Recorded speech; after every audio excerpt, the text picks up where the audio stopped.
눈발이 흩날리던 고려의 겨울. 전쟁터에서 죽은 장군의 집안은 아직 상복 냄새조차 가시지 않았지요. 하지만 상주보다 먼저 집안으로 들이닥친 것은 굶주린 까마귀 같은 친척들이었습니다. 형님께서 살아계실 땐 몰랐는데 빌려간 쌀값이 꽤 되더군. 이 비단은 우리 집안 제삿날 빌려간 것이에요. 논문서도 다시 계산해야 합니다. 그들은 마치 오래 기다렸다는 듯 집안의 논과 반문서, 비단과 도자기, 심지어 장군이 쓰던 칼까지 하나둘 챙겨가기 시작했습니다. 11살 소녀 연화는 차가운 마루 끝에 무릎을 꿇은 채 그것을 바라보고 있었지요. 연화는 진흙 속에서도 맑게 피어나는 꽃처럼 살라는 뜻이었지요. 하지만 그날 그녀의 세상은 눈밭에 짓밟힌 꽃잎처럼 무너지고 있었습니다. 어머니, 저 사람들이 왜 저래요? 그러나 어머니는 대답하지 못했습니다. 남편의 관이 식기도 전에 형제들이 재산을 뜯어가는 모습을 본 어머니는 점점 말을 잃어갔거든요. 그리고 그해 봄, 어머니는 끝내 화병으로 세상을 떠났습니다. 장례를 치르던 날, 연화는 어머니의 손을 붙잡고 울다 쓰러졌죠. 하지만 사람들은 그런 아이보다 남은 재산에 더 관심이 많았습니다. 애 하나 먹여 살리기 쉽지 않지. 둘째 형님 댁으로 보내는 게 낫겠소.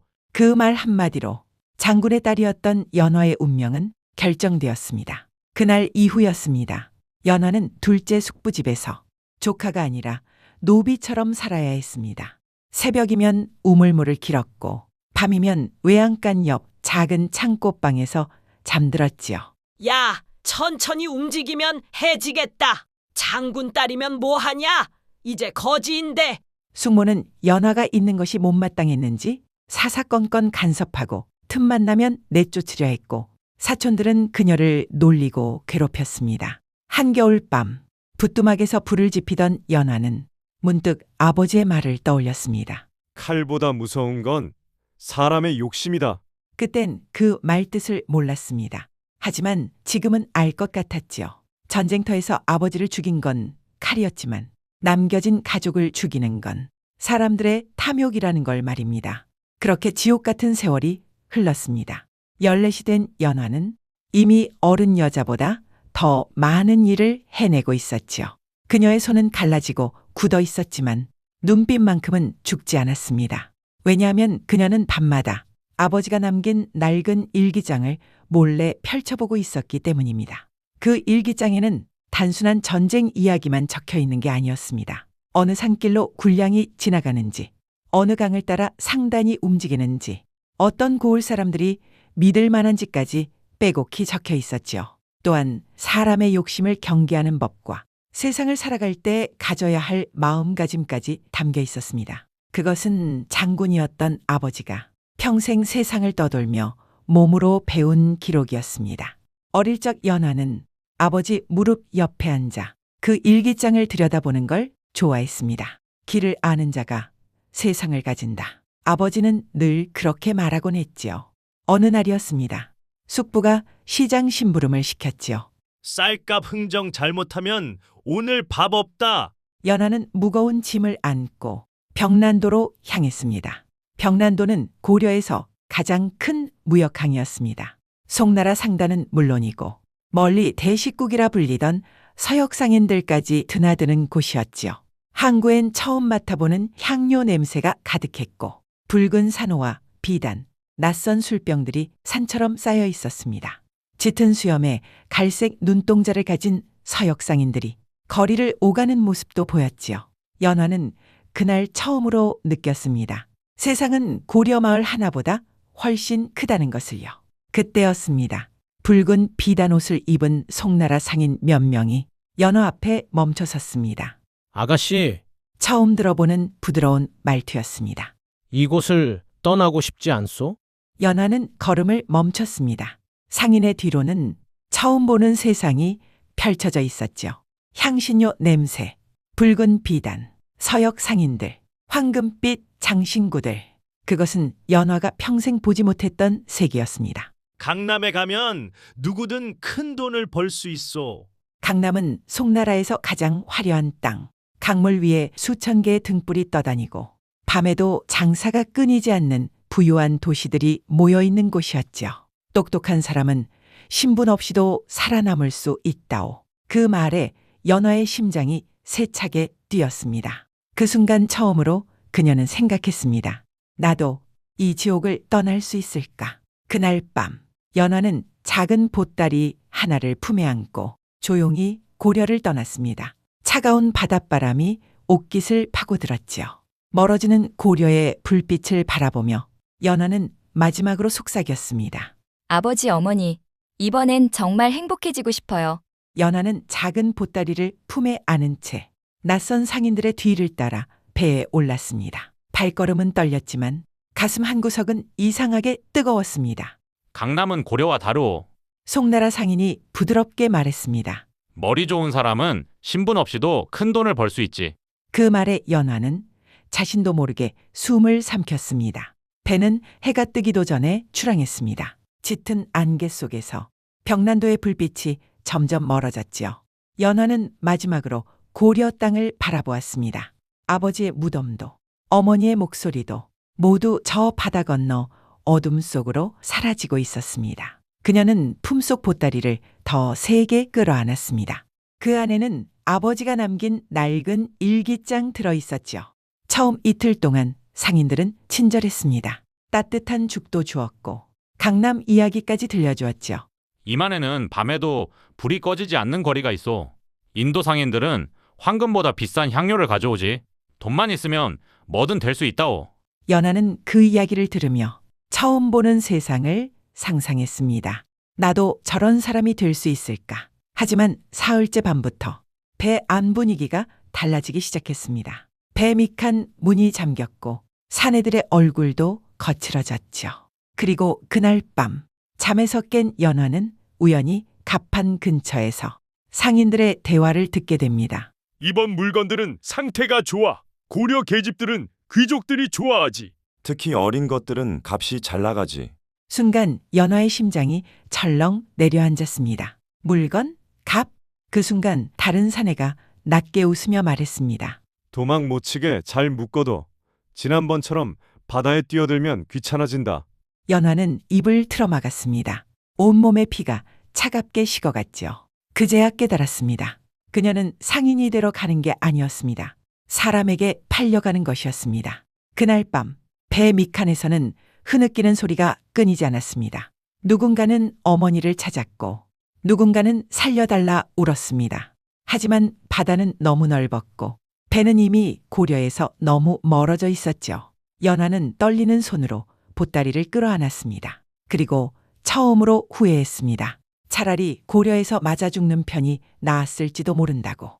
며칠 뒤 배는 강남의 거대한 항구에 도착했습니다. 끝없이 늘어선 붉은 누각들, 수백 척의 상선들, 향신료와 차냄새가 섞인 공기. 하지만 연화는 그 화려함을 볼 겨를이 없었습니다. 배에서 내리자마자 끌려온 이들이 모두 줄지어 세워졌기 때문입니다. 사내들은 사람들을 하나씩 살펴보았습니다. 턱을 들춰보고 팔을 만지고 이를 확인했지요. 마치 가축을 고르듯 말입니다. 저 고려 계집은 눈빛이 살아있군. 피부도 깨끗해. 귀족가에 보내면 값 좀 나가겠는데. 치욕감에 연화의 손끝이 떨렸습니다. 하지만 이상하게도 눈물은 나오지 않았습니다. 그때였습니다. 멀리서 검은 비단 옷을 입은 중년 사내 하나가 천천히 걸어왔습니다. 그는 다른 귀족들과 달랐습니다. 눈빛이 지나치게 차분했지요. 사내는 끌려온 이들을 모두 천천히 훑어보더니 연화 앞에서 걸음을 멈췄습니다. 그리고 문득 그녀 품의 보따리를 바라보았지요. 낡은 천 사이로 해진 책의 모서리가 살짝 드러나 있었습니다. 사내의 눈빛이 아주 잠깐 흔들렸습니다. 그 안엔 무엇이 들어있지? 낮고 조용한 목소리였습니다. 연화는 순간 보따리를 더 세게 끌어안았습니다. 그 모습을 본 사내는 희미하게 웃었습니다. 그날 연화는 알지 못했습니다. 자신을 산 저 검은 비단옷의 사내가 훗날 자신의 운명을 완전히 바꿔놓을 사람이라는 것을요. 며칠 뒤 연화는 검은 마차에 실려 강남 깊숙한 곳으로 옮겨졌습니다. 마차는 높은 담장을 두른 저택 앞에서 멈췄지요. 그곳은 일반 귀족가와는 조금 달랐습니다. 화려하긴 했지만 어딘가 지나치게 조용했습니다. 큰 연못이 있는 넓은 마당, 끝없이 이어진 책장들, 그리고 밤늦게까지 꺼지지 않는 등불. 이상한 집이었습니다. 연화는 처음 며칠 동안 거의 말을 하지 않았습니다. 정확히는 말을 할 수가 없었지요. 송나라 말이 귀에 들어오지 않았기 때문입니다. 하인들이 무슨 말을 하는지 알 수 없었고 시장 심부름 하나도 제대로 해낼 수 없었지요. 그럴 때마다 사람들은 고력의 집이라며 비웃곤 했습니다. 하지만 연화는 포기하지 않았습니다. 밤이면 혼자 마당 구석에 앉아 사람들의 말을 조용히 따라했고 낮에는 하인들이 버린 장부 조각을 몰래 주워 읽곤 했죠. 다행히 연화에겐 아버지가 남긴 일기장이 있었습니다. 그 일기장은 모두 한자로 적혀 있었지요. 전쟁터를 떠돌며 보고 들은 이야기들과 세상을 살아가며 깨달은 마음가짐들이 빼곡하게 적혀 있었습니다. 연화는 어릴 적부터 아버지 옆에서 그 글들을 들여다보며 자랐습니다. 덕분에 송나라 말은 서툴렀지만 글만큼은 조금씩 뜻을 짐작할 수 있었지요. 처음 몇 달 동안은 거의 짐승처럼 살아야 했습니다. 사람들이 하는 말을 알아듣지 못해 욕을 먹는 일도 많았고 심부름을 망쳐 따귀를 맞는 날도 있었죠. 하지만 연화는 악착같이 버텼습니다. 시장 상인들의 흥정 소리를 귀로 외웠고 밤이면 몰래 중얼거리며 말을 따라했습니다. 그렇게 반년쯤 지났을 무렵이었습니다. 연화는 사람들의 말을 제법 알아듣기 시작했습니다. 특히 숫자와 거래 말에는 유난히 빨랐지요. 쌀값, 비단값, 운송 날짜, 세금, 그런 단어들은 이상할 정도로 머릿속에 빠르게 들어왔습니다. 마치 오래전부터 그 세계를 기다리고 있었던 사람처럼 말입니다. 어느 날 밤이었습니다. 연화는 마당 구석에서 하인들이 버린 장부 종이를 주워보고 있었지요. 쌀값과 비단값, 상단 이동 날짜가 적힌 종이었습니다. 그때 뒤에서 정막을 깨는 목소리가 들려왔습니다. 그걸 읽을 줄 아느냐? 깜짝 놀란 연화가 돌아보니 사천이 서 있었습니다. 연화는 급히 종이를 숨겼지요.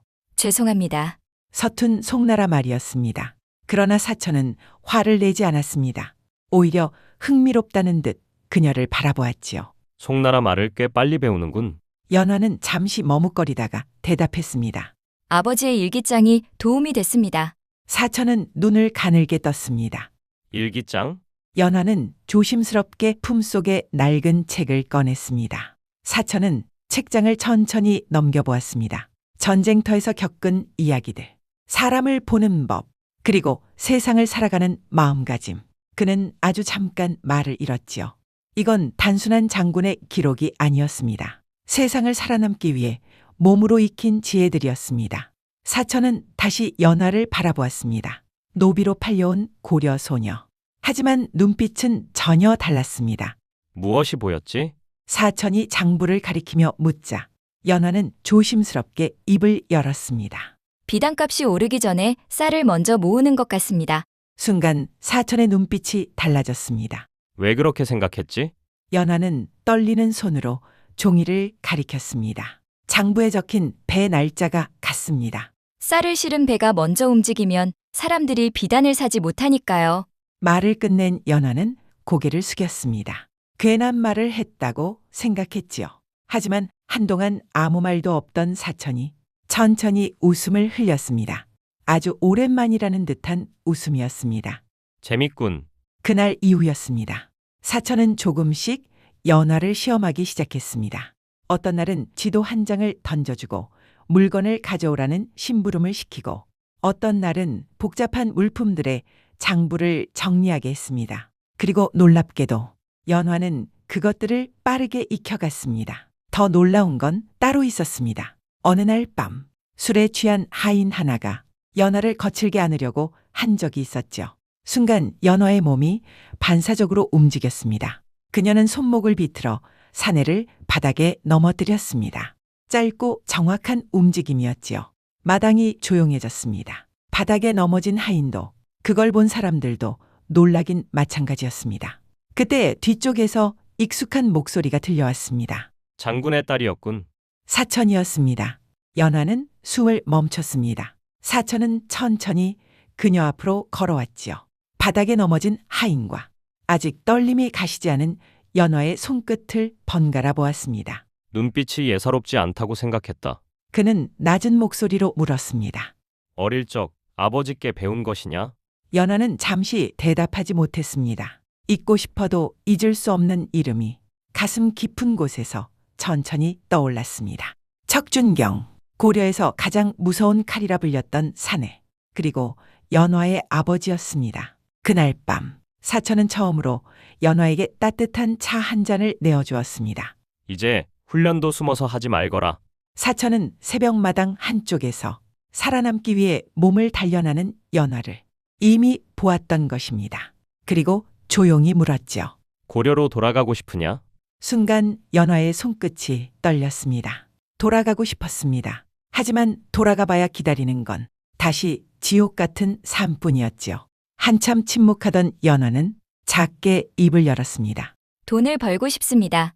사천은 말없이 그녀를 바라보았습니다. 연화는 천천히 고개를 들었지요. 그 눈빛은 더 이상 벽난도에서 울던 소녀의 눈빛이 아니었습니다. 아무에게도 휘둘리지 않을 만큼 순간 사천이 희미하게 웃었습니다. 그리고 아주 낮은 목소리로 말했지요. 좋다. 그럼 이제부터 세상이 어떻게 움직이는지 배워보거라. 그것이 고려 소녀 연화가 훗날 대륙 최고의 거상이 되는 첫걸음이었습니다. 그날 이후 사천은 더 이상 연화를 평범한 하인처럼 대하지 않았습니다. 하지만 그렇다고 특별히 다정하게 대한 것도 아니었죠. 칭찬도 거의 하지 않았고 쓸데없는 위로도 하지 않았습니다. 대신 연화에게 더 많은 것을 보게 했습니다. 장부를 읽게 했고 항구의 흐름을 살피게 했으며 시장에서 사람들이 무엇을 사고 무엇을 두려워하는지 보게 했습니다. 며칠 뒤 사천은 연화에게 작은 돈주머니 하나를 건넸습니다. 그 안에는 동전 100문이 들어 있었습니다. 쌀 한 마를 살 수 있고 일반 숯 한 층을 겨우 살 수 있는 돈이었죠. 하급 일꾼이 하루 종일 일해야 손에 쥘 수 있는 돈이기도 했습니다. 사천은 길게 설명하지 않았습니다. 잃어도 괜찮다. 다만 왜 잃었는지는 반드시 알아오라는 뜻이었습니다. 그날 밤 연화는 거의 잠들지 못했습니다. 동전 100문은 큰 돈이라고 할 수는 없었습니다. 하지만 연화에게는 처음으로 자기 판단으로 움직일 수 있는 돈이었습니다. 다음 날 연화는 혼자 시장으로 향했습니다. 그녀는 물건보다 사람들의 표정을 먼저 보았습니다. 급하게 장작을 들이는 객잔 주인, 젖은 숯을 말리느라 연기를 뒤집어 쓴 찻집 하인들, 하늘을 올려다보며 한숨을 쉬는 숯장수들. 며칠째 강남 하늘에는 축축한 기온이 감돌고 있었습니다. 연화는 차를 다루는 집들과 객잔들이 모두 같은 것을 걱정하고 있다는 걸 알아차렸습니다. 마른 숯이었습니다. 차를 바짝 말리고 불을 일정하게 유지하려면 축축하지 않은 좋은 숯이 필요했습니다. 하지만 비가 길어지면 마른 숯은 금세 귀해질 터였습니다. 연화는 큰 숯자루를 사지 않았습니다. 대신 시장 구석구석을 돌며 아직 값이 오르지 않은 마른 숯 묶음들을 조금씩 사들였습니다. 상인들은 그런 연화를 보며 피식 웃었습니다. 고려에서 팔려온 계집이 장사를 흉내낸다고 생각한 것이지요. 하지만 며칠 뒤 남쪽에서 비가 길게 이어졌습니다. 젖은 숯은 불이 약했고 차를 다루는 집들과 객잔들은 마른 숯을 급히 찾기 시작했습니다. 평소라면 한 층에 100문이면 살 수 있던 숯값이 순식간에 2배 가까이 뛰었습니다. 그리고 그 숯 중 일부는 이미 연화의 손에 들어와 있었습니다. 그날 밤 연화는 처음으로 자기 힘으로 돈을 벌었습니다. 많은 돈은 아니었습니다. 동전 100문이 조금 늘어난 정도였지. 하지만 그 돈은 누가 불쌍해서 쥐어준 것이 아니었습니다. 맞고 참아가며 얻은 밥도 아니었습니다. 자신의 눈으로 보고 자신의 판단으로 움직여 얻어낸 돈이었습니다.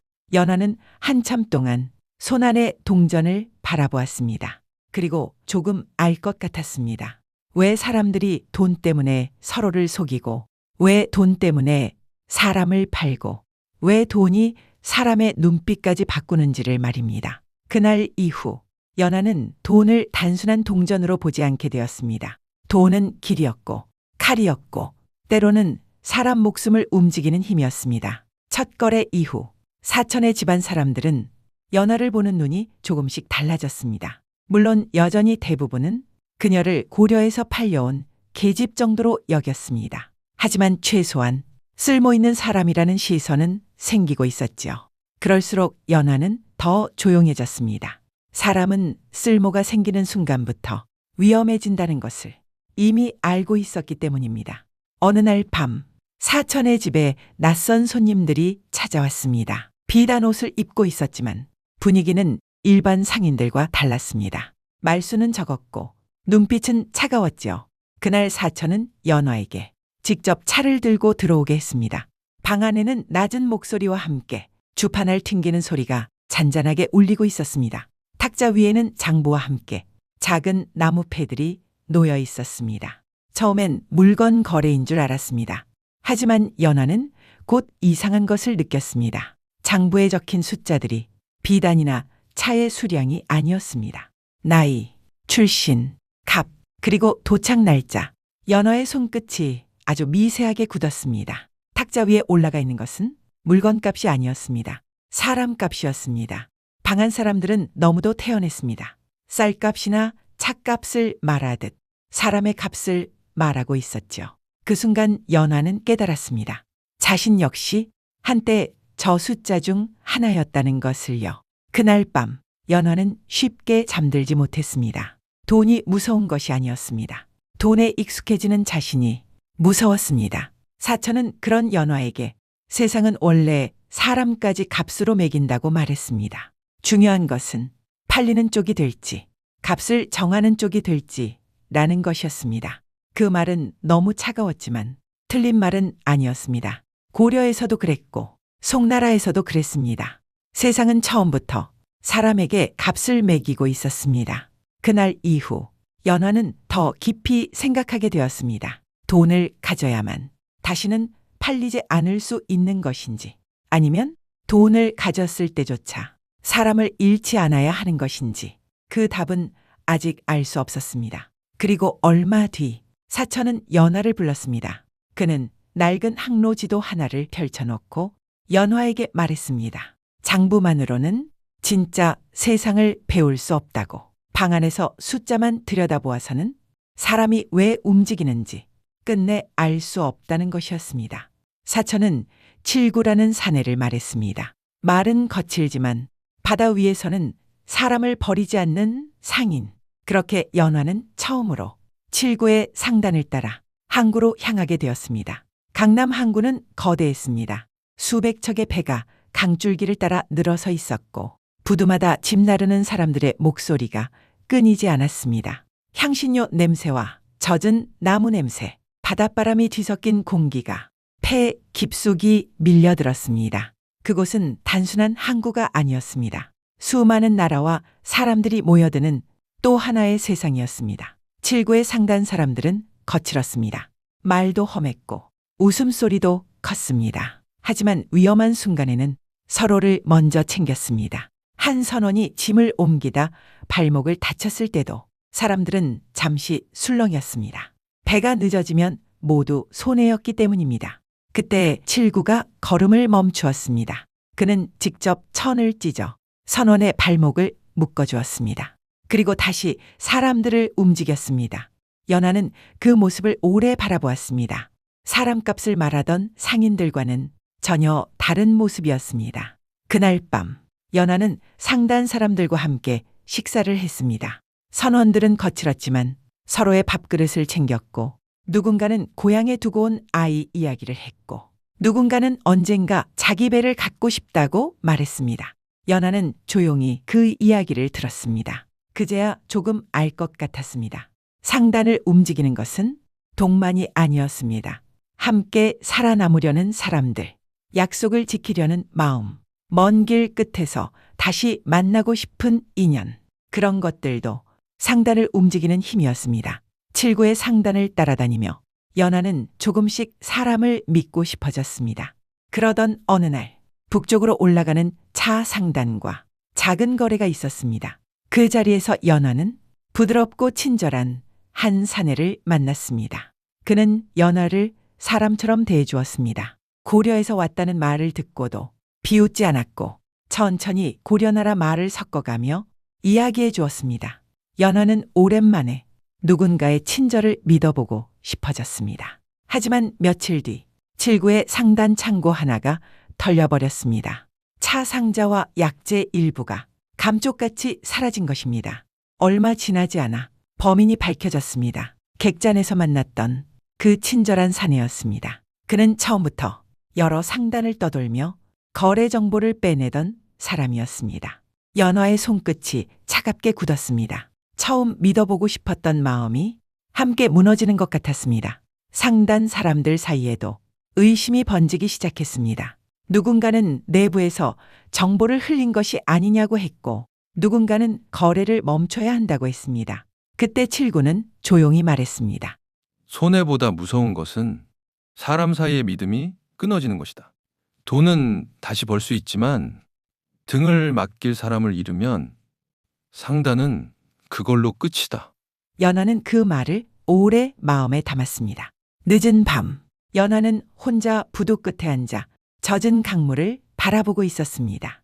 그때 사천이 다가왔습니다. 사천은 한동안 아무 말 없이 물결만 바라보았습니다. 그리고 낮게 말했습니다. 사람을 믿는 것은 틀린 일이 아니다. 다만 사람은 믿되 흐름까지 놓치면 안 된다. 사천은 천천히 강물 위 흔들리는 배들을 가리켰습니다. 그 말은 이상하게 오래 남았습니다. 그날 밤, 연화는 처음으로 깨달았습니다. 좋은 사람을 만나는 것만큼 중요한 것은 그 사람이 어디로 흘러가는 사람인지 보는 일이라는 것을요. 그리고 머지않아 연화는 깨닫게 됩니다. 진짜 큰 거래는 물건을 사고 파는 일이 아니라 사람의 욕망과 믿음이 어디로 흐르는지를 움직이는 일이라는 것을요. 시간은 꽤 흘러 있었습니다. 이제 연화는 더 이상 심부름하는 고려 계집이 아니었습니다. 사천 상단의 부행수, 강남에서 들어오는 귀한 물건들과 서역 교역품들을 직접 관리하는 위치까지 올라와 있었죠. 향료와 약재, 유리잔과 보석, 황실로 들어가는 물건들까지 그녀의 손을 거쳐갔습니다. 그날 밤, 사천은 조용히 작은 향압 하나를 연화 앞에 내려두었습니다. 연화는 향을 천천히 맡았습니다. 달콤한 향 뒤로 묵직한 열기가 남는 냄새, 그리고 아주 희미한 붉은 꽃향. 연화의 눈빛이 천천히 가라앉았습니다. 붉은 향은 황제의 두 번째 부인이 생일 연회에 반드시 쓰겠다며 찾고 있는 귀한 향료였습니다. 문제는 그 향을 가진 사람이 단 한 명뿐이라는 것이었지요. 강남 외곽에 정박한 대식국 상인 하심. 지금 강남의 모든 상단이 그를 만나고 있었습니다. 이번 거래를 성사시키는 순간 황실의 두 번째 부인에게 귀중품을 납품할 수 있는 길이 열리기 때문이었습니다. 강남 상인들에게 그건 단순한 돈이 아니었습니다. 권력이었습니다. 사천은 차를 천천히 내려놓으며 낮게 말했습니다. 무슨 수를 써서라도 가져와야 한다. 잠시 침묵이 흘렀습니다. 그리고 아주 천천히 사천의 시선이 연화에게 향했습니다. 연화는 그 뜻을 모를 만큼 어리지 않았습니다. 이번 거래에는 미인계조차 포함되어 있다는 것을 이미 알고 있었지요. 하지만 그녀는 아무 말도 하지 않았습니다. 대신 조용히 고개만 끄덕였습니다. 그날 밤부터 연화의 움직임은 아주 바빠졌습니다. 그녀는 칠구를 불렀습니다. 그리고 하심에 대해 알아봐 달라고 부탁했지요. 여자 취향, 좋아하는 술, 싫어하는 부류의 사람들, 즐겨 찾는 향, 자주 만나는 상인들까지. 칠구는 며칠 동안 항구를 떠돌았습니다. 선원들과 술을 마시고 통역상들과 밥을 먹고 서역 무의들과 어울리며 이야기를 들었지요. 그 사이 연화 역시 가만히 기다리고만 있지는 않았습니다. 그녀는 강남의 약재 시장을 살폈습니다. 그곳에는 온갖 약재들이 쌓여 있었습니다. 말린 뿌리, 낯선 향이 나는 풀, 검은 빛이 도는 열매, 그리고 먼 나라에서 들어온 약재들까지. 연하는 하나하나 눈여겨보았습니다. 하심의 마음을 움직이려면 그가 아는 물건만으로는 부족했습니다. 그가 웃을 만한 물건, 그가 흥미를 느낄 만한 이야기, 그리고 끝내 무시할 수 없는 진짜 물건이 필요했습니다. 그때 시장 한쪽에서 작은 소란이 일어났습니다. 거친 사내 둘이 늙은 약재상의 좌판 앞을 막아서고 있었습니다. 그들은 값을 치르지도 않은 약재를 집어들고 오히려 약재상에게 자리세를 내라며 윽박질렀지요.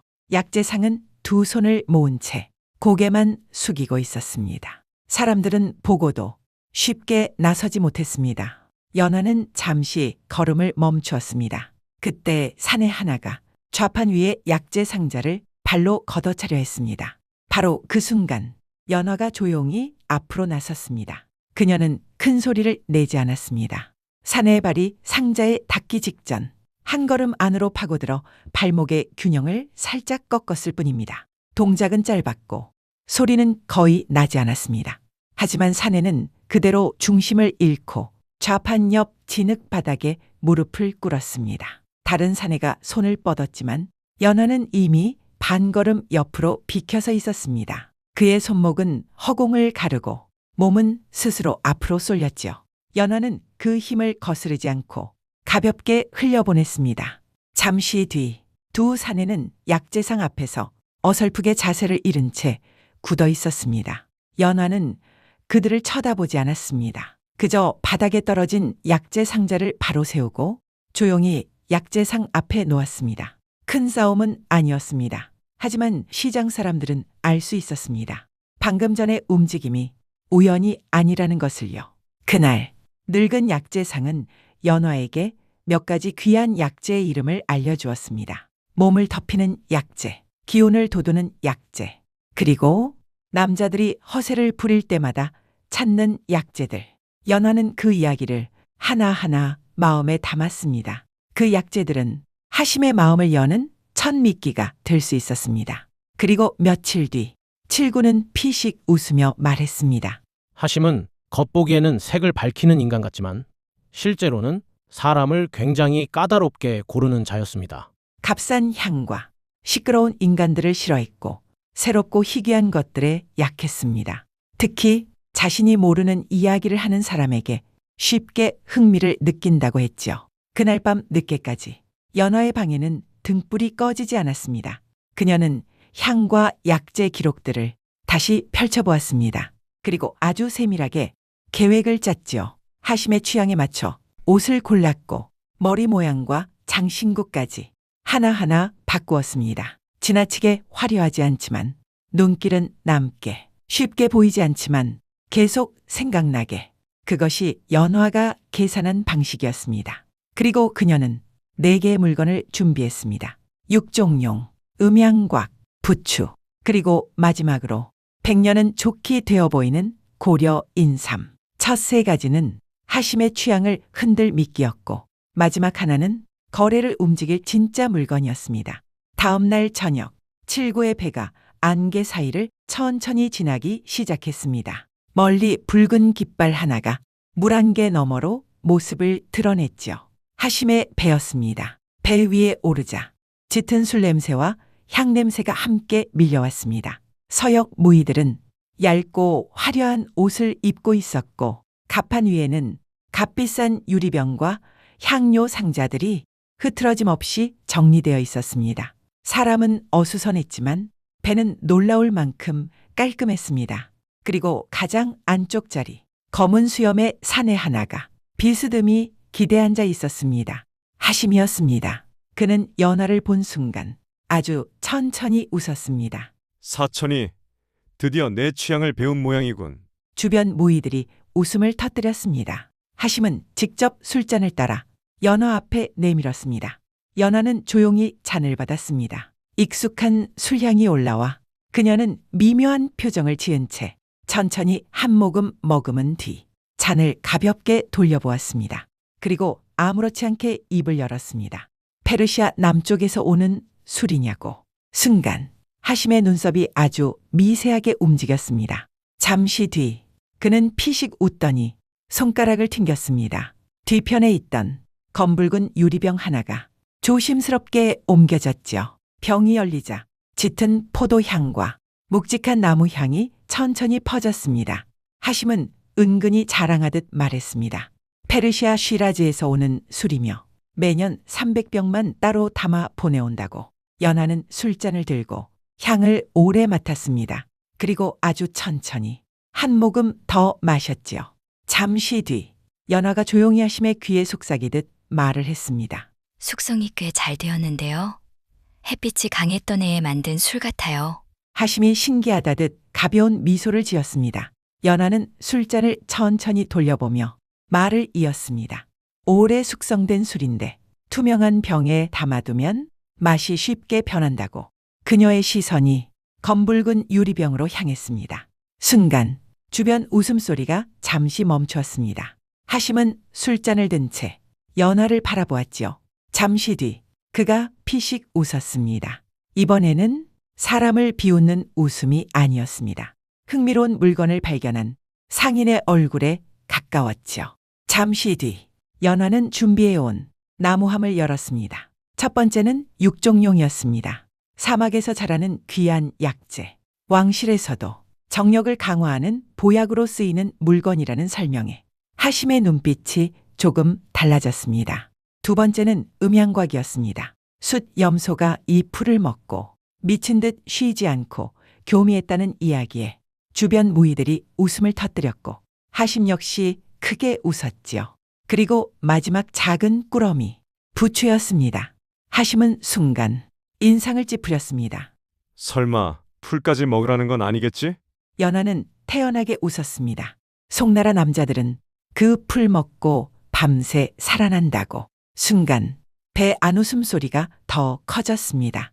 하심조차 고개를 젖히며 웃었지요. 하지만 웃고 있으면서도 그의 시선은 계속 연하 쪽으로 향하고 있었습니다. 잠시 뒤 하심은 문득 주변 무희들과 노비들을 한번 훑어보았습니다. 그리고 손가락을 가볍게 튕겼죠. 웃고 떠들던 사람들이 조용히 갑판 아래로 내려가기 시작했습니다. 배 안이 순식간에 조용해졌습니다. 바닷바람 소리만 천천히 흔들리고 있었지요. 그제야 연하는 마지막 나무함을 열었습니다. 안쪽에는 오래 묵은 고려 인삼이 담겨 있었습니다. 100년 정도는 묵어 보이는 뿌리였습니다. 하심의 표정이 처음으로 완전히 멈췄습니다. 이번에는 웃지도 않았습니다. 그는 직접 인삼을 들어올렸습니다. 그리고 한동안 아무 말 없이 뿌리를 바라보았지요. 연하는 조용히 입을 열었습니다. 고려 인삼은 황제에게 진상되는 보약이며 돈과 권세가 있어도 쉽게 구할 수 없는 물건이라고 말입니다. 육종용이 순간 몸을 끌어올린다면 고려 인삼은 그 힘 자체를 오래 유지하게 만든다고도 덧붙였습니다. 후궁을 자주 드리는 황제들이 괜히 찾는 게 아니라는 말에 하심의 입꼬리가 천천히 올라갔습니다. 이번에는 웃음소리도 없었습니다. 그는 인삼을 손끝으로 굴리며 낮게 중얼거렸습니다. 이 정도 물건이면 황실놈들이 숨기는 것도 이해가 된다고. 잠시 뒤 하심은 연하를 배 안쪽 작은 창고로 데려갔습니다. 창고 안에는 향료와 유황, 그리고 서역에서 들어온 귀한 물건들이 가득 쌓여 있었습니다. 하심은 그중 작은 상자 하나를 열었습니다. 붉은빛 향료에서 달콤한 꽃향이 천천히 퍼졌지요. 연하는 가까이 다가가 조용히 향을 맡았습니다. 하지만 곧 아주 미세하게 눈빛이 가라앉았습니다. 향은 분명 귀했습니다. 그러나 끝이 조금 거칠었습니다.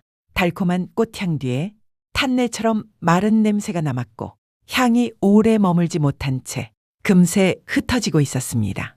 연하는 조심스럽게 말했습니다. 좋은 향이긴 하나 황실 연회에 올릴 물건은 아닌 듯합니다. 하심은 웃고 있었지만 눈빛은 더 이상 가볍지 않았습니다. 짧은 침묵이 흐른 후 하심이 낮게 웃었습니다. 이번에는 비웃음이 아니었습니다. 시험에 답을 들은 사람의 웃음이었죠. 그는 뒤쪽에 있던 작은 흙목 상자를 꺼냈습니다. 상자 안쪽은 비단으로 감싸져 있었고 그 안에는 더 짙은 빛의 붉은 향이 담겨 있었습니다. 뚜껑이 열리자 향이 천천히 올라왔습니다. 이번에는 달랐습니다.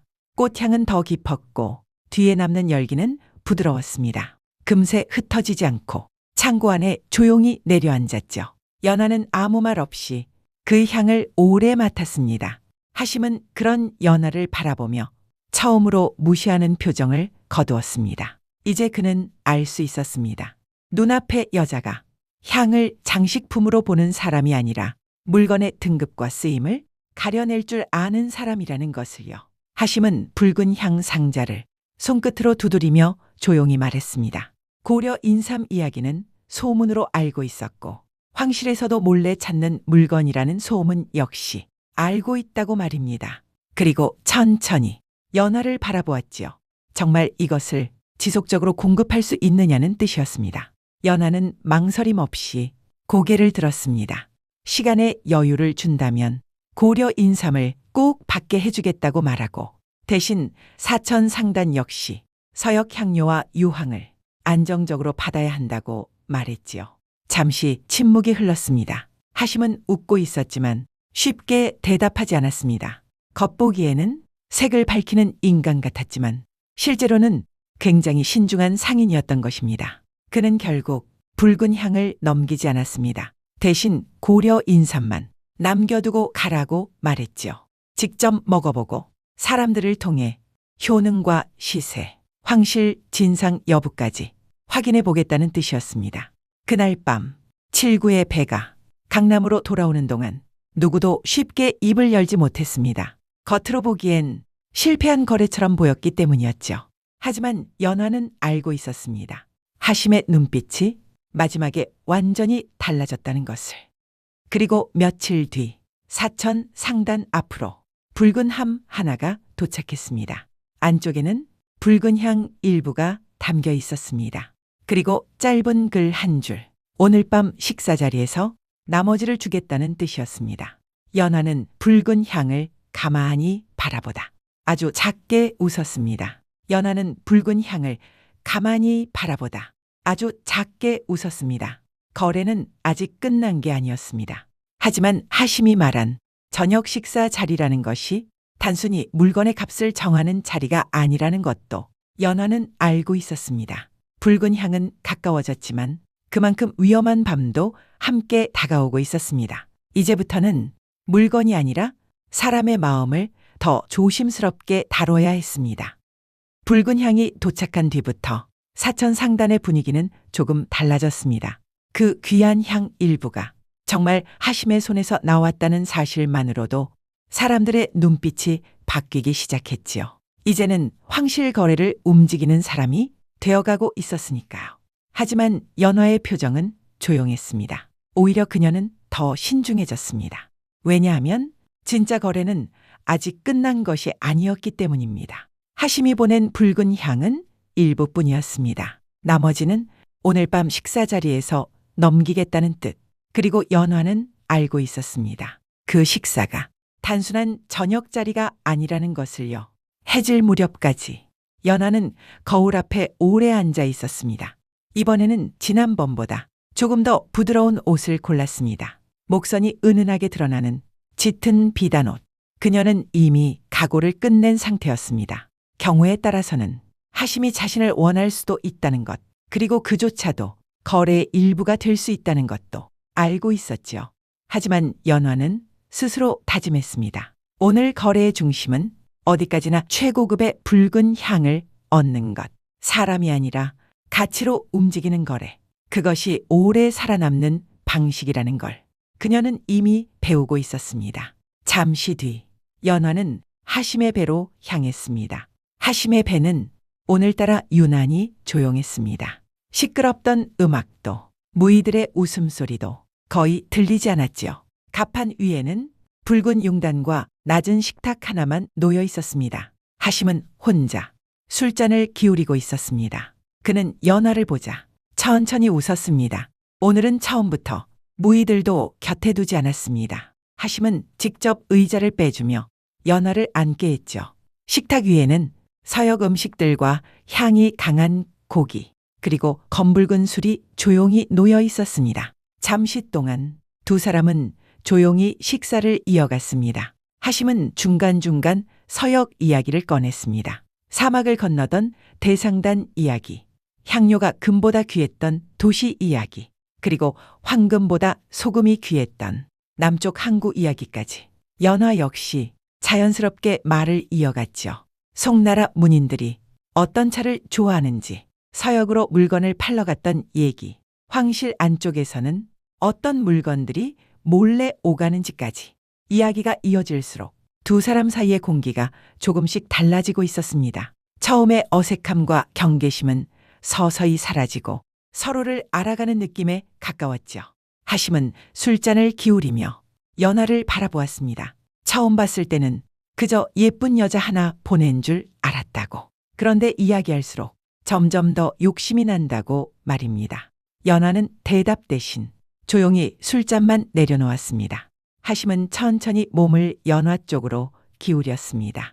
그리고 아주 자연스럽게 연화의 손끝을 가볍게 쥐었지요. 연화는 잠시 숨을 멈췄습니다.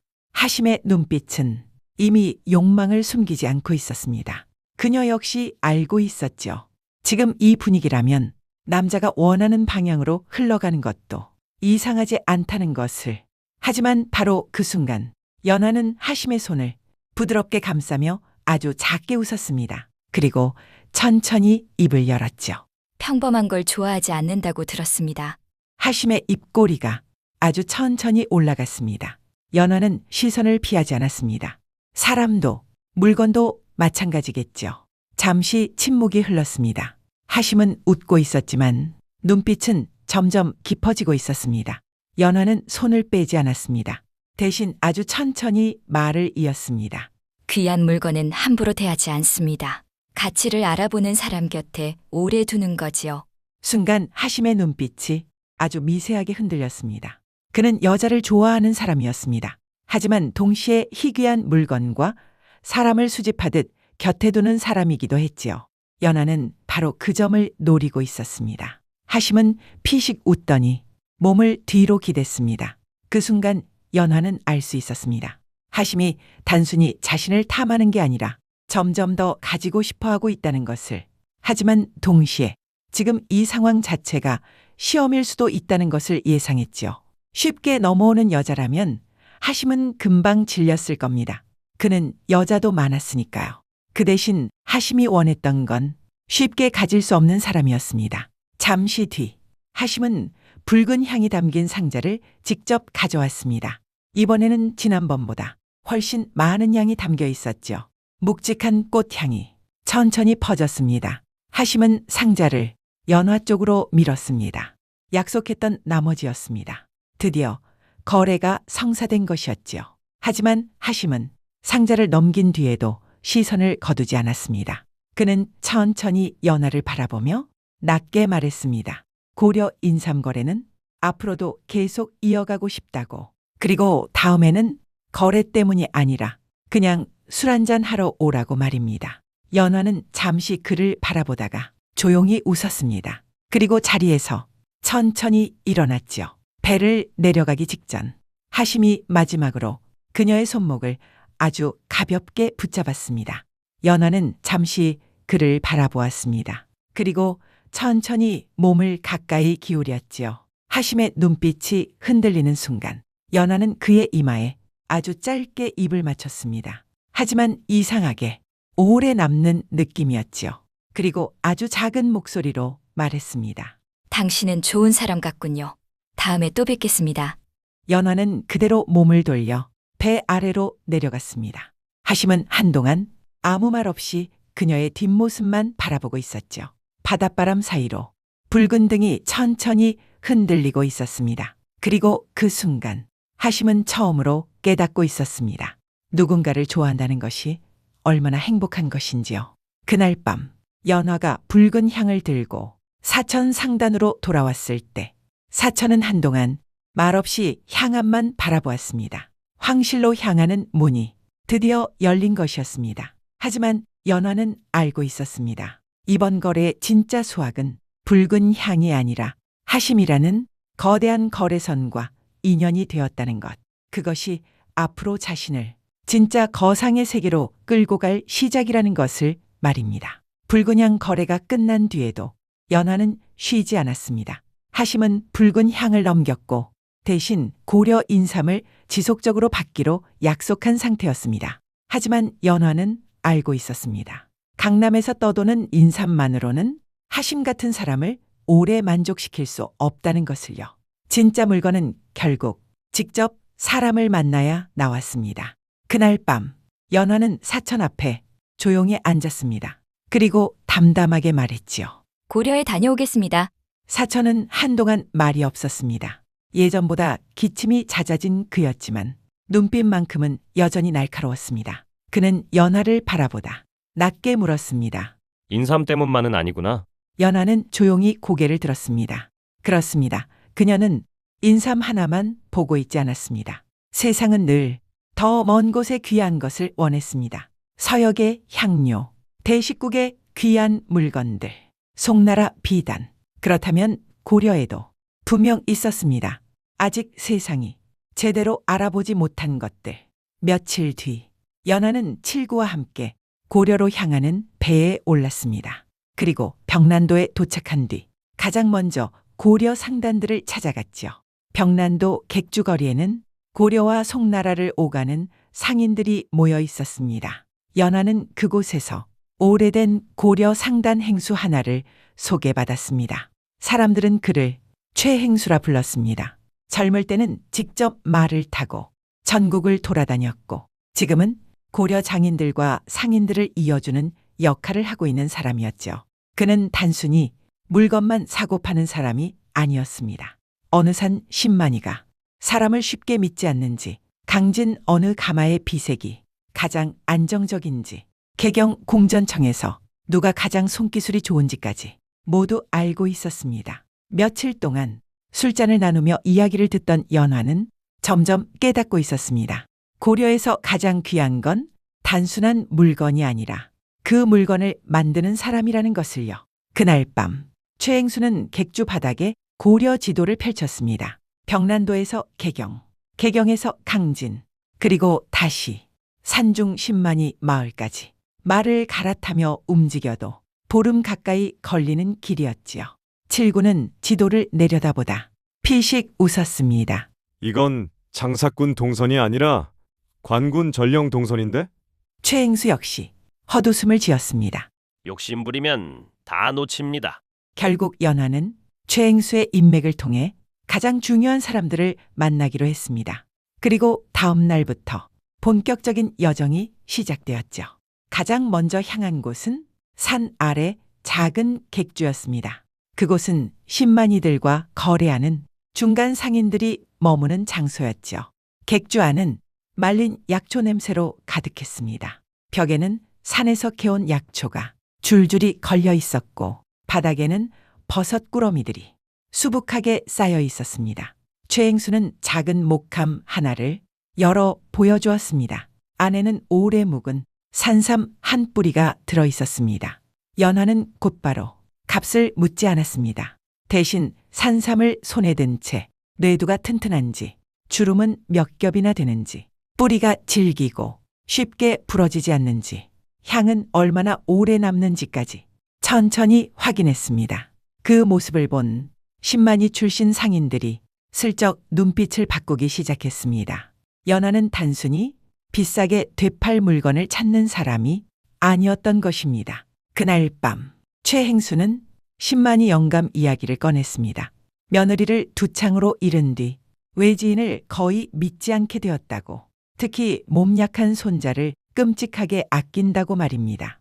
연화는 잠시 생각하더니 조용히 칠구를 바라보았습니다. 며칠 뒤 칠구는 병난도에 정박한 배에서 작은 약상자를 가져왔습니다. 송나라 일부 귀족들 사이에서 쓰이기 시작한 인두법 가루였죠. 연화는 그것을 최행수에게 건넸습니다. 완벽한 건 아니지만 살아남을 가능성은 높아진다고 들었다는 말과 함께였지요. 최행수는 한동안 연화를 바라보았습니다. 그리고 그 뒤부터 10만이 쪽 분위기가 조금씩 달라지기 시작했습니다. 산중에서 캐온 약초와 버섯이 내려오기 시작했고 며칠 뒤에는 오래 묵은 산삼, 20뿌리까지 들어왔습니다. 하지만 연화가 중요하게 본 건 숫자가 아니었습니다. 그녀는 왜 어떤 산은 10만이들이 서로 양보하는지, 왜 욕심 많은 10만이는 오래 산을 못하는지와 같은 이야기를 더 오래 들었습니다. 그리고 그 과정 속에서 누가 진짜 물건을 다루는 사람인지 구분하기 시작했죠.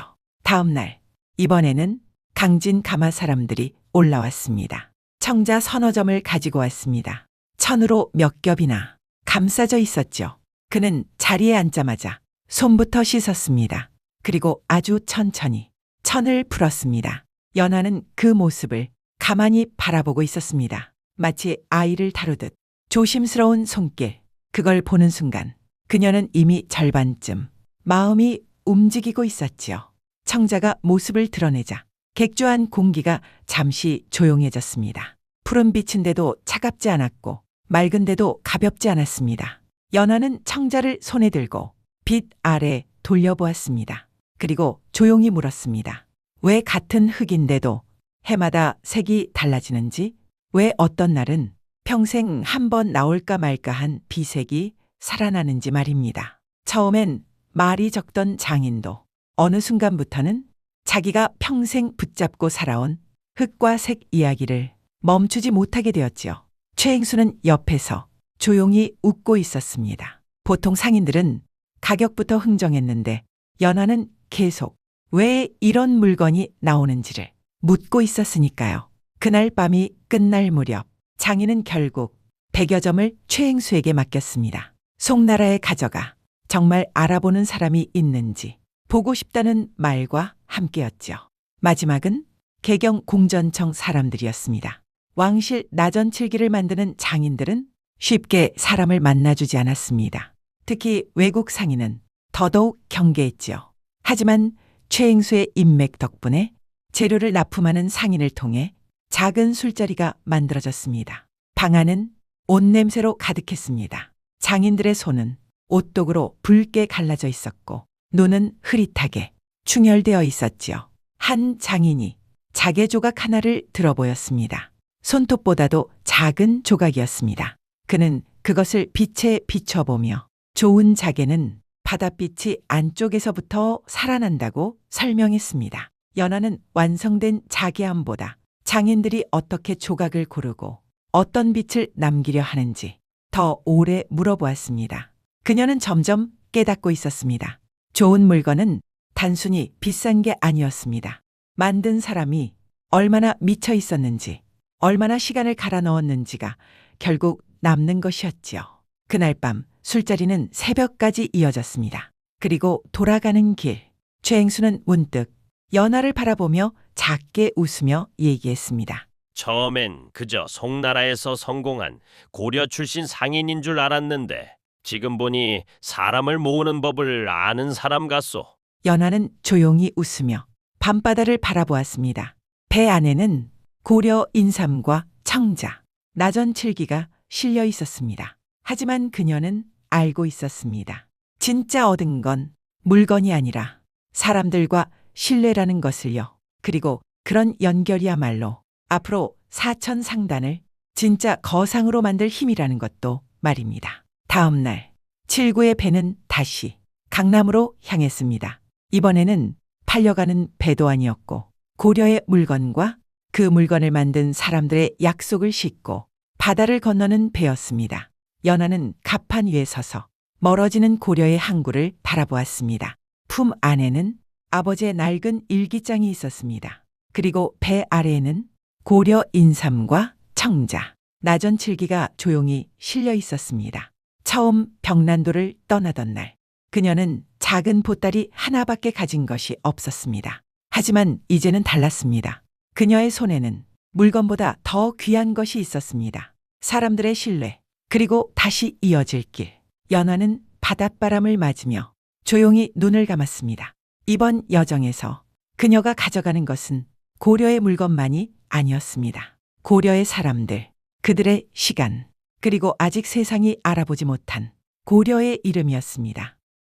연화가 다시 강남으로 돌아왔을 때 항구 분위기부터 이전과 달라져 있었습니다. 배 안에는 고려 인삼과 약초, 비색이 살아있는 청자, 그리고 개경 장인들이 만든 나전 칠기가 실려 있었죠. 칠구는 배에서 물건들을 내리며 웃으며 얘기했습니다. 이젠 진짜 상단 같군. 연화 역시 조용히 웃었습니다. 하지만 항구에 내리자마자 이상한 기운이 느껴졌습니다. 사천 상단 사람들의 얼굴이 어두웠던 것입니다. 연화는 곧바로 사천의 방으로 향했습니다. 방 안에는 짙은 양냄새가 가득했습니다. 사천은 침상에 누워 있었고 예전보다 훨씬 야위어 있었습니다. 연화는 한동안 아무 말도 하지 못했습니다. 흐르는 눈물을 주체할 수 없었습니다. 그리고 슬퍼하지 말고 가져온 것을 얘기해달라듯 평소처럼 담담하게 말했지요. 연화는 눈물을 훔치며 조용히 고개를 끄덕였습니다. 고려 인삼, 청자, 나전 칠기, 그리고 앞으로 이어질 거래선까지 사천은 연화의 이야기를 오래 들었습니다. 신만이 영감 이야기, 강진 가마 장인 이야기, 공전청 장인들의 이야기까지 그는 눈을 감은 채 한참 동안 듣고 있었죠. 그리고 아주 천천히 웃었습니다. 결국 사람을 가져왔구나. 연화는 기뻤습니다. 사천은 이미 알고 있었던 것입니다. 좋은 상단은 물건이 아니라 사람들이 만든다는 것을요. 며칠 뒤 고려 물건들은 강남에서 엄청난 반응을 일으키기 시작했습니다. 특히 고려 청자는 예상보다 훨씬 반응이 강했습니다. 송나라 귀족들은 처음 보는 빛에게 쉽게 눈을 떼지 못했지요. 빛 아래서 푸르게 살아나는 색, 차갑지 않으면서도 깊게 가라앉는 빛. 강남 문인들과 부호들은 서로 먼저 구하려고 움직이기 시작했습니다. 나전칠기 역시 마찬가지였습니다. 그리고 고려 인삼은 송나라 황실과 귀족들의 만병통치약으로 통하면서 처음에는 황제만이 가질 수 있는 미지의 보약으로 시작됐지만 이제는 소수의 권력자들과 막대한 부를 가진 부호들이 서로 먼저 구하려는 물건이 되어가고 있었지요. 하심은 연화와의 거래를 통해 빠르게 부를 축적해갔고 그 흐름도 누구보다 빨리 읽고 있었습니다. 그는 어느 날 연화를 바라보며 밝게 웃었습니다. 향료보다 인삼값이 더 무섭다며 능글맞게 농담을 던졌고 이왕이면 자신과 혼인까지 생각해보라는 식으로 말을 보탰지요. 연화는 세상 모든 여자를 다 끊을 수 있다면 생각해보겠다며 작게 미소를 지었습니다. 하심은 크게 웃었지만 그 웃음 뒤에는 연화가 만들어낸 거래의 크기를 분명히 알고 있는 눈빛이 있었습니다. 고려 인삼과 청자를 시작으로 사천 상단에는 점점 더 다양한 물건들이 모여들기 시작했습니다. 하지만 강남은 그렇게 쉽게 자리를 내주는 곳이 아니었습니다. 다른 상단들도 움직이기 시작했죠. 고려 물건을 가로채려는 상인들, 장인들을 빼가려는 사람들, 심지어 사천 상단 내부에서도 말이 나오기 시작했습니다. 고려 계집 하나에게 상단 핵심 거래를 맡기는 게 맞느냐는 이야기였습니다. 그리고 바로 그 무렵 사천의 병세가 급격히 악화되었습니다. 그날 밤 연화는 조용히 사천의 방으로 불려갔습니다. 방 안에는 등불 하나만 희미하게 흔들리고 있었고 부행수들과 상단을 움직이는 사람들이 울음을 참고 서 있었습니다. 연화는 눈물이 멈추지 않았습니다. 사천은 기침을 삼키며 평소처럼 자상하게 말을 시작했습니다. 처음 연화를 데려왔을 때는 이렇게 될 줄 몰랐다는 말이었습니다. 사천은 잠시 숨을 고르더니 아주 오래 묻어두었던 이야기를 꺼냈습니다. 젊은 시절 그는 최고급 담비 가죽을 구하기 위해 여진 땅과 가까운 북쪽길까지 올라간 적이 있었습니다. 눈이 깊게 쌓인 산길이었고 짐꾼들도 말들도 지쳐가던 때였죠. 그때 사천의 일행은 산적들을 만났습니다. 호위들은 죽거나 흩어졌고 짐은 빼앗겼으며 사천 역시 그날 그 산길에서 죽는 줄 알았다고 했습니다. 바로 그때였습니다. 북쪽 변경을 살피던 고려의 한 부대가 눈밭 사이로 나타났습니다. 앞장선 장수는 병사들에게 짧게 명을 내렸고 산적들은 오래 버티지 못하고 달아났습니다. 사천은 그 장수의 이름을 오래도록 잊지 못했습니다. 척준경, 연화의 아버지였습니다. 연화의 눈동자가 조용히 흔들렸습니다. 사천은 처음부터 알고 연화를 데려온 것은 아니라고 했습니다. 하지만 연화가 그 이름을 품고 있다는 걸 알았을 때 이상하게도 그분의 얼굴이 떠올랐다고 했죠. 연화는 아무 말도 하지 못했습니다. 자신이 사천에게 구원받았다고만 생각했는데 그보다 훨씬 오래전 아버지가 먼저 사천의 목숨을 구해준 사람이었던 것입니다. 사천은 자신이 연화의 아버지에게 목숨을 빚졌다고 했습니다. 그 빚을 평생 마음 한쪽에 두고 살았고 세월이 흘러 그분의 딸에게 자신이 평생 일군 상단을 맡길 수 있게 되어 기쁘다고 했지요. 이제야 마음의 짐 하나를 내려놓고 가는 것 같다는 말이었습니다. 연화는 고개를 숙였습니다. 눈물이 흘렀지만 쉽게 말을 꺼낼 수 없었습니다. 사천은 떨리는 손으로 상자 하나를 그녀 앞으로 밀었습니다. 그 안에는 상단 인장과 장부 그리고 오래된 항로지도가 들어 있었습니다. 사천은 낮은 목소리로 돈을 따라가는 상단은 오래가지 못하고 결국 마지막까지 남는 건 사람이라고 말했습니다. 그리고 마지막 말을 했습니다. 너가 자랑스럽구나. 사랑하는 딸 연화야. 방안이 한동안 조용해졌습니다. 연화는 아무 말도 하지 못했습니다. 그는 마지막까지 평소처럼 웃고 있었죠. 연화는 하염없이 눈물을 흘리고 있었습니다. 며칠 뒤 사천이 죽었다는 소식이 강남 전체로 퍼졌습니다. 그리고 기다렸다는 듯 다른 상단들이 움직이기 시작했습니다. 마치 연화의 아버지가 돌아가신 날처럼 말이죠. 사천 상단은 이제 끝났다고. 고려 계집 하나가 버틸 수 있는 곳이 아니라고 말입니다. 하지만 그들이 계산하지 못한 것이 있었습니다. 연화가 가진 것은 장부와 인장만이 아니었습니다. 사람들이었습니다. 가장 먼저 움직인 것은 하심이었습니다. 그는 대식국 향료와 유황 거래를 계속 연화에게 맡기겠다고 선언했습니다. 누군가 이유를 묻자 하심은 특유의 능글맞은 웃음을 지었습니다. 그는 절세미인과 거래하는 것을 좋아한다고 했습니다. 특히 상대를 더 좋은 거래로 안내할 줄 아는 미인이라면 더더욱 놓칠 수 없다는 식으로 가볍게 농담을 던졌지요. 사람들은 웃었지만 그 말 속에 담긴 뜻은 가볍지 않았습니다. 하심은 알고 있었습니다. 연화가 단순히 물건을 파는 여인이 아니라 상대가 원하는 것을 읽고 더 큰 거래로 끌고 가는 사람이라는 것을요. 그 다음은 칠구였습니다. 칠구는 항구의 선원들과 뱃사람들을 움직였습니다. 그는 어린 연화가 처음 바다를 건너오던 날부터 그녀와 함께 여러 바다를 건넌 사람이었습니다. 처음에는 팔려온 고려 소녀였고 그 다음에는 장부를 들고 뛰어다니는 심부름꾼이었고 이제는 상단의 운명을 움직이는 사람이 되어 있었습니다. 칠구는 그 모든 변화를 가장 가까이에서 지켜본 사람이었습니다.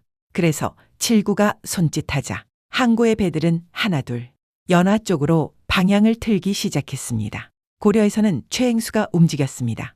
처음에는 인삼과 청자, 나전칠기를 이어주던 사람이었지만 이제 그는 좋은 먹을 만드는 사람, 가늘고 질긴 모시를 짜는 사람, 종이를 다루는 사람, 더 다양한 사람들과의 연결을 연화에게 가져다 주었습니다.